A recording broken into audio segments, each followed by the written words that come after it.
ہماری خارجہ پالیسی اور داخلی پالیسی میں چائنا کا 60% کردار رہے گا. پاکستان میں ایک ایسا تصور ابھرے گا دنیا میں کہ ایک بنانا ریاست بننے جا رہی ہے. جس چیز پہ حکومت ہاتھ ڈالتی ہے اس کی قیمت بڑھ جاتی ہے.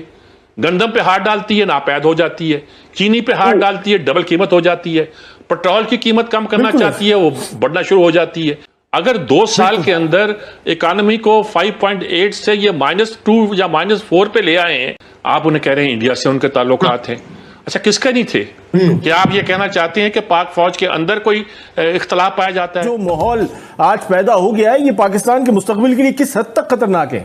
کی صورتحال ہے یا پاکستان کے عوام کی جو صورتحال ہے وہ کس حد تک متعامل ہو سکتی ہے اس قسم کے کسی تصادم کو؟ یہ ایک اہم بڑا سوال ہے. عوام کی صورتحال تو ارے یار عوام سب سے بڑے مظلوم ہیں. عوام کی دوائیں مہنگی، سبزی ٹماٹر بیگن مہنگا، بے روزگاری کی انتہا. وہ کہتے ہیں دہاڑی والے مزدور کی بڑی ہمدردی ہے.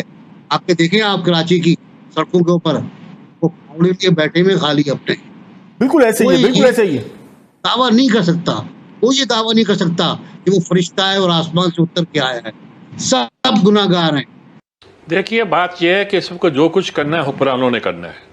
آپ نواز شریف پہ جتنے بھی الزامات لگانا چاہیں وہ اس کا جواز کوئی نہ کوئی نکلتا ہے کہ آپ نے 2 سال سے ان کو دیوار پہ لگا کے رکھا ہوا ہے.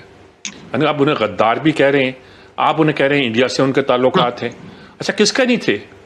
مشرف نہیں کیا تھا وہاں آگرہ پہ تاریخ بدلنے کے لیے؟ ہم بھی ساتھ تھے اس کے. ہم نے آگرہ کے سارے مناظر دیکھے ہیں.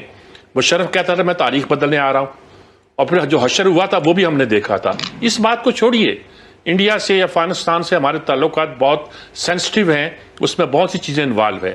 دیکھیے یہ جو وزیر مشیر بول رہے ہیں نا جی، یہ ریلیونٹ قسم کے لوگ، انہوں نے 2 باتیں ایسی کہیں جو بڑی خطرناک ہیں.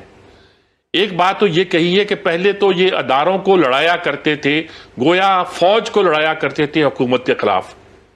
اب یہ اداروں کے اندر لڑائی پیدا کر رہے ہیں. یہ بہت خطرناک بات ہے.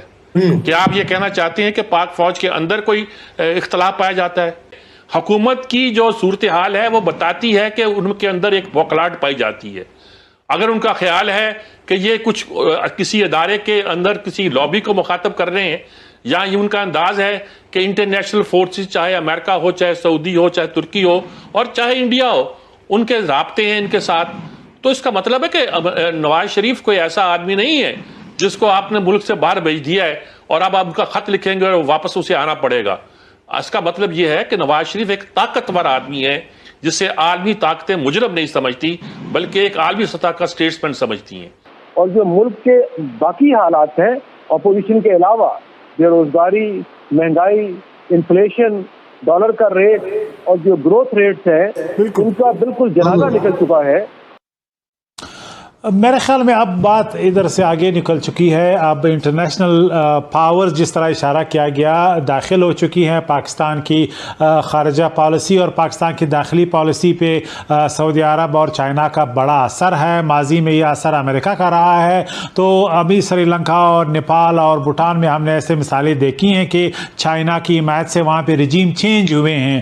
اسی طرح عمران خان کی گورنمنٹ میں کچھ عناصر کے بارے میں خیال ہے کہ وہ پرو ایران ہے. تو یہ بات بھی ایک تسلیم شدہ ہے کہ سعودی عرب کے اس حوالے سے خدشات رہے ہیں. اب جو نواز شریف صاحب کا جو بیانیہ ہے اور جب اس نے خاص کر سعودی عرب کا اشارہ دیا ہے، یہ تمام باتیں ہمیں ایک منظرنامہ دکھاتا ہے کہ آئندہ جب بھی الیکشن ہوں گے اس میں چائنا کا جو ہر پارٹی کے ساتھ ان کے زیادہ اچھے تعلقات ہیں کمیونسٹ پارٹی کے ذریعے، اور سعودی عرب کا پاکستان میں انفلوئنس ہے، تو ہو سکتا ہے کہ آئندہ الیکشن کی تیاری انٹرنیشنل انفلوئنس کے زیر سایہ ہو. اس کا مطلب یہ ہے کہ پاکستان کی اسٹیبلشمنٹ کے لیے اب کیا ریڈ لائنز رہ جائیں گے. اگر پاکستان میں کوئی رجیم چینج باہر کے ممالک کی منشا اور مرضی سے آتی ہے، اگر کوئی الیکشن جو ہے وہ اس طریقے سے ہوتے ہیں کہ اس میں واقعی ہمیں نظر آئے کہ انٹرنیشنل جو ہمارے ممالک ہمارے دوست ممالک ہیں ان کا انفلوئنس زیادہ ہوگا، تو نواز شریف کو یقیناً لندن میں بیٹھ کے ایک طرح سے سپورٹ حاصل ہو گئی. یہی بات انٹرنیشنل انفلوئنس کی تو پاور یقیناً تبدیل ہوتی رہی ہے. انفلوئنس تو ہمیشہ رہا ہے.